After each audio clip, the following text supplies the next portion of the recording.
Hello दोस्तों, आप सभी का स्वागत है इस चैनल पे।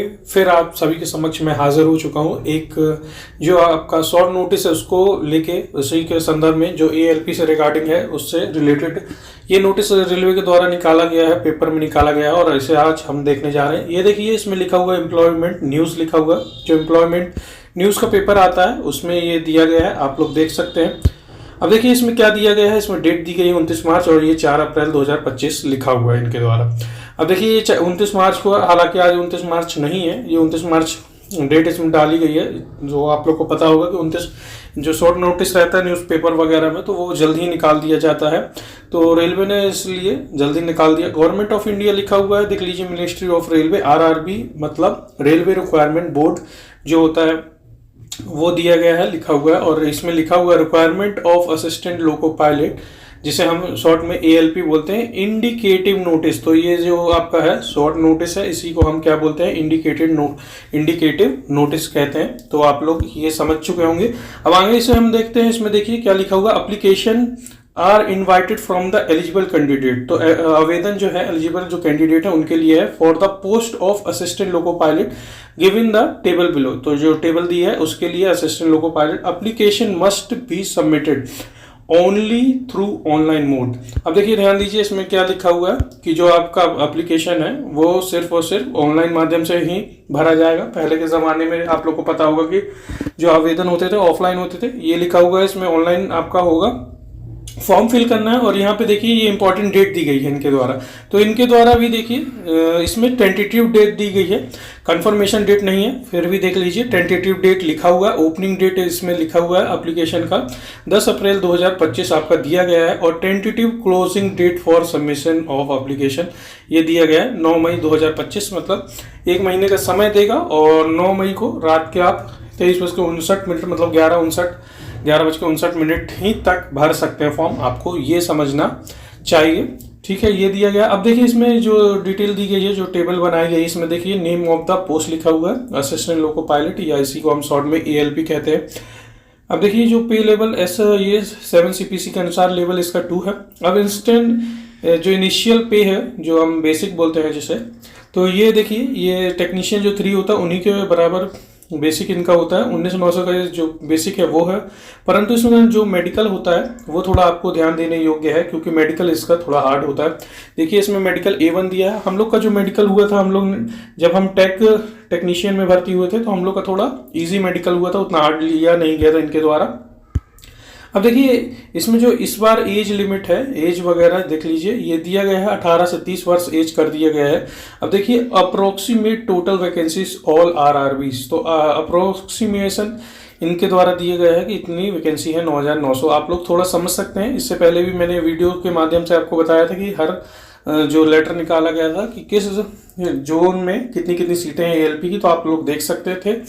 अगर किसी ने नहीं देखा होगा वो वीडियो, मैं लास्ट में एंड स्क्रीन में लगा दूंगा, आप लोग देख सकते हैं। अब देखिए इसको हम थोड़ा समझ लेते हैं क्या लिखा हुआ। कैंडिडेट आर स्ट्रांगली एडवाइज, तो जो भी उम्मीदवार हैं उनको बहुत ही मजबूती से ये सलाह दी जा रही है, to verify their primary detail using Aadhaar. अब देखिए उन्होंने बोला कि जो आपकी प्राइमरी डिटेल्स है उसको, मतलब यूजिंग आधार, मतलब आधार से रिलेटेड जो आपकी प्राइमरी डिटेल्स है। अब प्राइमरी डिटेल्स क्या है, आपकी आइरिस हो गई, आंखें, आपका क्या हो गया, थंब प्रिंट हो गया, थंब इम्प्रेशन जिसे हम बोलते हैं। आप लोग ये चीज़ समझ सकते हैं, मतलब ये जो बायोमेट्रिक का सिस्टम है वो आपका क्या होना चाहिए, अपडेट होना चाहिए, प्राइमरी डिटेल जो है। अब देखिए इसमें लिखा है ड्यूरिंग फिलिंग ऑफ एप्लीकेशन, मतलब जो आप फॉर्म आप फिल करेंगे तो आपका जो प्राइमरी डिटेल है वो अपडेट होना चाहिए, in order to avoid inconvenience and additional delays. मतलब आपका जो भी फॉर्म है, अगर इसी क्रम में अवॉइड, आपको असुविधा से बचना है और किसी भी प्रकार के डिले से, लेट से बचना है, तो due to special details scrutiny at every stage of requirement process. तो आप लोग पता होगा रेलवे क्या करती, फॉर्म फिल कराने के बाद, जो आपका फॉर्म फिल कराती है उसके बाद जो रेलवे है स्क्रूटनी कर लेती है। तो उसमें क्या होता है, कुछ जेन्युइन कैंडिडेट भी छट जाते हैं, तो उससे बचने के लिए आपको क्या करना है, अपना आधार वगैरह अपडेट कराना, जैसे एड्रेस वगैरह हो गया, जैसे मदर या फादर का आपका नेम है तो आपने गलत लिख दिया हो, या मदर का नेम गलत लिखा, 10th की जो मार्कशीट वगैरह में आपका गलत है, आधार कार्ड में गलत है, तो थोड़ा सा इसको आपको अपडेट कर लेना, आधार कार्ड वगैरह 10 दिन में अपडेट हो सकता है। आप लोग को पता होगा कैसे अपडेट करते हैं, जन कल्याण जो सुविधा केंद्र, वहाँ से आप लोग अपडेट कर लेंगे।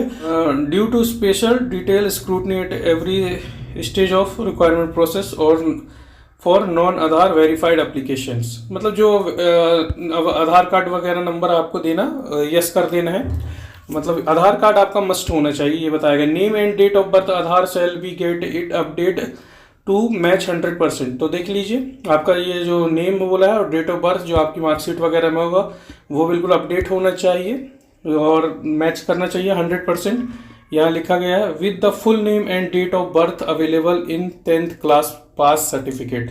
तो इसमें ये बताया गया है कि आपकी जो 10th क्लास की मार्कशीट होगी, ये देखिए 10th क्लास पास मार्कशीट या सर्टिफिकेट, तो उसमें आपका फुल नेम और डेट ऑफ जो बर्थ है वो अच्छा से दिखना चाहिए और दोनों मैच खाना चाहिए। Similarity Aadhaar needs to be updated with latest photo. तो आपका जो भी आधार कार्ड है उसमें लेटेस्ट फोटो आप कर लेंगे and latest biometric fingerprint and iris. आप लोग को पता होगा जो आप बायोमेट्रिक करते हैं आधार कार्ड में, तो उसमें क्या करता है आपके आइरिस को स्कैन करता है और थंब इम्प्रेशन जो है आपका फिंगरप्रिंट जो हम बोलते हैं वो चेक करता है, उसमें आपकी डिटेल रहती है before filling the online application. तो आपको ये सब अपडेट करके रखना है, बायोमेट्रिक वगैरह आधार कार्ड का, जिसका फोटो वगैरह पुरानी होगी, बचपन की होगी, तो वो थोड़ा अपडेट कर लेंगे, क्योंकि मेरे साथ हो चुका है ये, तो आप लोग भी अपडेट कर लेंगे। This notification is purely indicated in nature. तो ये ऐसे ही बताया गया, for full details the application are advise to go through the detail CN number. ये देखिए CN नंबर, जो CEN नंबर है 1/2025 है, आप लोगों को पता होगा, लोको पायलट का यही नंबर होता है। तो नोटिफिकेशन का through before filling up the online application which will be available a day before opening date of application on the official website, all participating RRBs listed below.